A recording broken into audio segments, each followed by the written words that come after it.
With the selection of a jury in the Sean Diddy Combs case almost complete, prosecutors are preparing for opening arguments on Monday. But they admit there's a snag. One of their key witnesses against the rapper appears to have gone missing. This comes as we learn that Combs' ex-girlfriend, who was seen on video being assaulted by the rapper, is pregnant. Before the courtroom doors even open, chaos is already unfolding in the lead-up to Diddy's high-profile trial. One of the central accusers, referred to as Victim 3, has mysteriously vanished from the public eye. Prosecutors have reportedly lost all contact with her, raising major concerns. Her sudden disappearance could deal a critical blow to the prosecution, as she was expected to be a key witness in the case. With her absence, the strength of their argument could be significantly compromised. Diddy Combs' trial backing out? Victim number 3, as she's called, was set to testify against the music mogul. The name of victim number 3 was going to be revealed when she took the stand, but the woman has apparently gone missing, and prosecutors say they've been unable to reach her. People just get nervous, and this person could just be nervous and just has had second thoughts. If the prosecutor can't find this witness, how might it affect the case? Look, I don't think it's going to have a tremendous effect. The prosecution is going to call a number of alleged victims. So look, this is just one less. Someone else is also getting cold feet. A juror sent an email to the judge asking to be removed from the panel for issues of personal... Legal experts are already weighing in on the mounting complications surrounding Diddy's upcoming trial. One attorney observing the case explained that losing a key witness like Victim 3 could significantly weaken the prosecution's position. In high-profile cases like this, the intense media spotlight can push witnesses to back out, he noted. Still, he believes the case can move forward if prosecutors aren't solely reliant on her testimony. Another legal analyst emphasized that when witnesses go silent or fail to appear, it amplifies the pressure on the remaining testimony. Despite the wave of lawsuits and allegations, only a handful of victims are currently expected to speak out in court. That limited number could dramatically affect the perceived strength of the case. A former FBI agent told News Nation that witness protection is likely in play moving forward, underscoring just how critical their testimony will be to the trial's outcome. A case against someone as high profile as Diddy is not an easy job. So I'm going to bring in former FBI agent Bobby Chicone to talk more about this. So off the bat, Bobby, how do you build a case against a celebrity as well-resourced and powerful as Diddy?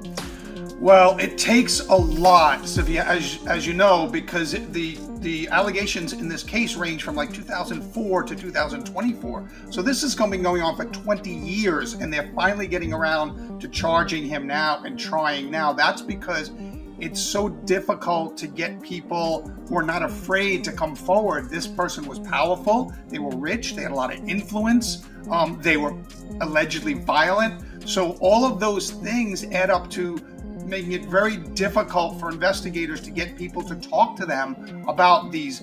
You add in the fact that many of these things are embarrassing, they're of a sexual nature, they're private, they take place behind closed doors, and that adds to the reticence of witnesses coming forward and talking about these things.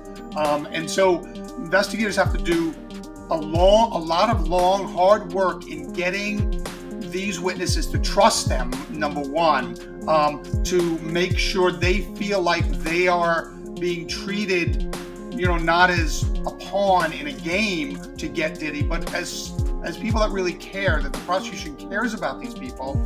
And so you bring in victim witness people who are trained really and have the background in talking to people who are maybe victims of alleged sexual violence. And so you bring in specialists that kind of can talk to people like that and get them to open up about these things and to trust the investigators and trust the prosecutors, that they're just not going to be thrust into a situation. You have to get them to trust you so that if someone does make a threat, even if it's veiled, people can do that on social media now. They can say things that are kind of a little bit wonky sometimes, or these veiled threats. So if the witnesses that you're developing are comfortable enough with you, they will bring those threats to you, or those situations where they might feel threatened. You always have, on the federal level, we have the Witness Protection Program, right, which is run by the U.S. Marshal Service. That's kind of a very extreme step, because that's somebody you change their identity, you move them to another part of the country, they're not allowed any contact with previous people in their lives. So it's the witness protection program is one of the more extreme steps that you take, but there are other steps you can take to ensure the witness that they're not going to be subject to that. If anyone does make a statement that's even considered something like that, you send a team to go out and investigate and to question that person and to get them to maybe make a retraction or to kind of back off a little bit. So you do have to do a good job at making sure the witnesses are comfortable that if anything should happen that they feel uncomfortable about, they bring it to you, and then you have to address it in the ways that are available. Diddy is facing serious federal charges, with prosecutors alleging that he operated a criminal enterprise through his businesses, including Bad Boy Entertainment. According to the government, he used threats, firearms, emotional manipulation, and both physical and sexual abuse to maintain control and get what he wanted. The original indictment also raised alarms that Diddy might retaliate against witnesses, even suggesting he continued to intimidate potential witnesses while in custody. These allegations paint a disturbing picture of a far-reaching operation fueled by fear and silence. Well, I mean, on the surface, if the prosecutor's claims are true, this seems like pretty much textbook witness tampering, right? I mean, it appears to be an effort to either, in some cases, intimidate witnesses from testifying against him, or there have been other reports of sort of inducing people to make statements in his defense. There was some allegation that in one instance this was a statement that he, in essence, dictated or drafted with a woman who made a statement that was attempting to rebut one of the accusers, I believe, in a civil case against him. I mean, witness tampering is bad. The things that Sean Combs is accused of are terrible. He pleads his innocence. The justice system will presumably work its way through.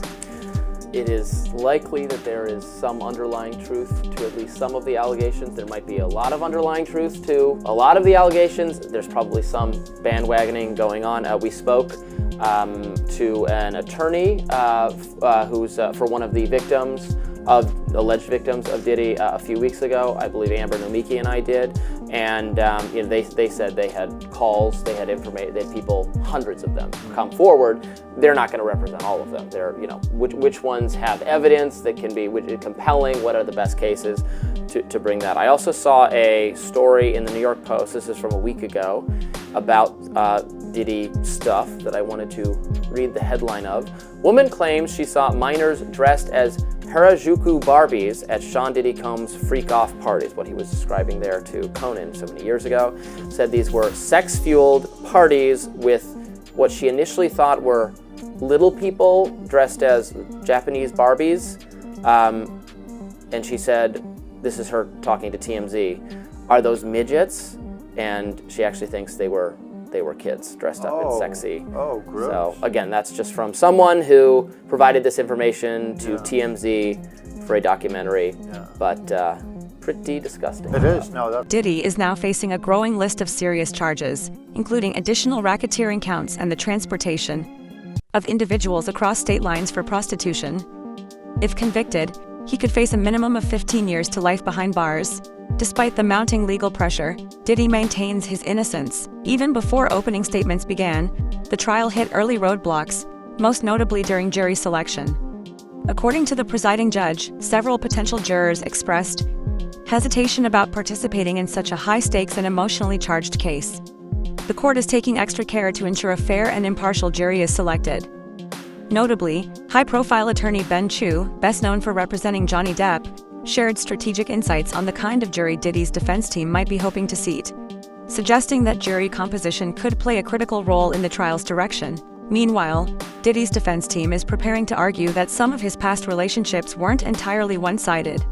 Their strategy appears to hinge on the idea that in certain cases, both parties exhibited problematic behavior. But legal experts caution this is a risky defense. Just because a relationship was tumultuous on both ends doesn't negate the seriousness of the accusations. What truly matters, they say, is the power dynamic. Whether Diddy used his celebrity status, wealth, and influence to manipulate or control others, and if someone resisted that control, the consequences could be dangerous. I wasn't willing to do what was expected of me. Not talent-wise, but in other areas. It's difficult when you're that young to understand your worth as a woman through the men that I was around, and that was very traumatic. I don't think any of us have healed from that. Diddy would be like, you're not hot anymore, like what happened? You don't have anything, like you don't have any curves.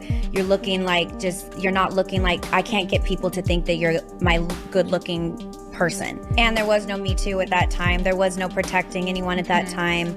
You signed a million NDAs and a million contracts that took away all your band deal. Later came forward with a disturbing revelation about Diddy's intentions for her music group, claiming he planned to exploit them in a way that amounted to trafficking. According to her, his goal wasn't just music promotion, it was to pimp them out, turning the group into something far more sinister than a recording.